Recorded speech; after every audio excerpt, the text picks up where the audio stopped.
Welcome back to Market on Close. I'm Marley Caden. We've just gotten our earnings in from Apple and Amazon. We've now had 6 of the Mag 7 report their earnings. To break down these latest earnings and take a look at the AI race that is, we'll welcome in Ali Mogharabi, the senior equity analyst at West End Capital Management. Ali, thank you for being with us. You know, some big earnings just came out. Divergent reactions to the earnings. So I guess let's start with your takeaways from Amazon. Yeah, Amazon, I mean, given the rising expectations, especially after obviously Microsoft and Google reported, cloud growth was expected to be a little bit higher. So I think that was a little bit disappointing. And we'll see what management has to say on the call. But at the same time, you know, advertising revenue growth over 20%, that was pretty impressive. And it goes pretty well with, you know, what Meta and Google also indicated on the digital advertising front. So a little bit of mix. Obviously, on the cloud side, they probably still have some capacity issues. So additional investments are necessary. But again, we'll see what management says on the call. And then Apple, you know, obviously the iPhone numbers were actually much, much better than expected. But the question still remains in terms of what these guys are going to do on the AI front. So whether it's going to be investments into AI themselves or by partnering and utilizing third-party source AI resources. So we'll see what those guys say on the call too. Yeah, I mean, the iPhone numbers certainly dominating the headlines right now for Apple's earnings. But I want to ask overall, you know, we're still digesting these numbers and we don't, of course, have NVIDIA. But of the 6 that we've seen, you know, who do you think gave the strongest performance so far?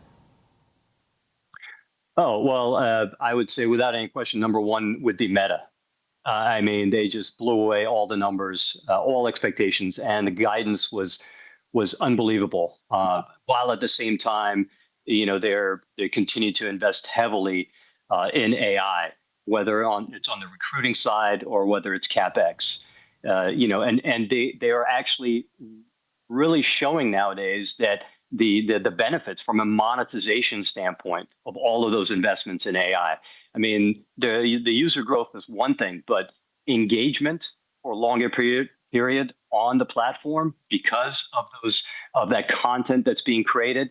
Also, the better performance of the ads or ad conversion. I mean, that's additional ROI for those advertisers, and they're going to just keep allocating more and more of their ad dollars towards, you know, Meta's platforms. So I think they did very, very well. Obviously, the stock was pretty much hinting the same thing today, as it was up around 11%. And then let's not forget Microsoft. Microsoft certainly did well on the Azure side, the cloud side of their business. You know, growing 39%, very, very impressive.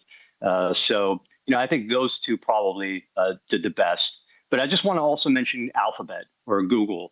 You know, they are still showing that search is still doing okay. I mean, the uncertainty regarding the disruption that it's facing from just overall AI, not just ChatGPT, is still there. But surprisingly, search is still generating some double-digit growth along with YouTube ad revenue. And obviously, they've got that Waymo call option, we would call it, on that stock, which is doing really, really well. I actually have driven or have ridden, I should say, Waymo often here in Los Angeles, and it's pretty impressive.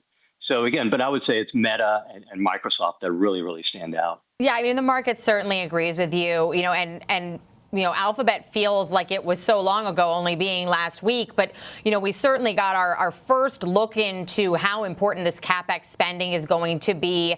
You know, what trends are you seeing in terms of CapEx spending? And what do you expect to see from Apple and Amazon as we get more information from them on the call today? Well, CapEx spending overall, obviously an upward trend. There's likely going to be deceleration in terms of growth, you know, 1-2 years down the road. At least that's what we're expecting. Then again, we were expecting the same thing last year. But CapEx, again, the trend is upward. This is an arms race, and all of these hyperscalers need to be out in the front when it comes to AI technology and the capacity to actually be able to do all of those computations, and whether it's reasoning or training, or I should say inference or training. So on the Apple front, it's really tough to tell. Again, just can't wait to see hear what management says about their strategy, whether they're going to invest heavily internally in actually creating their innovation in AI, or actually going to go be more aggressive pursuing third parties on that front. But Amazon, I would not be surprised if these guys actually continue to grow their capex and talk about it on the call. They really need to, because I think one of the things that's keeping growth at a slower rate on AWS compared to Azure and also Google's GCP is the capacity constraints that those guys are facing. So that certainly requires additional investments. Well, Ali, we appreciate you being with us to break down all of these earnings for us. Again, that's Ali Mogharabi, the Senior Equity Analyst at West End Capital Management.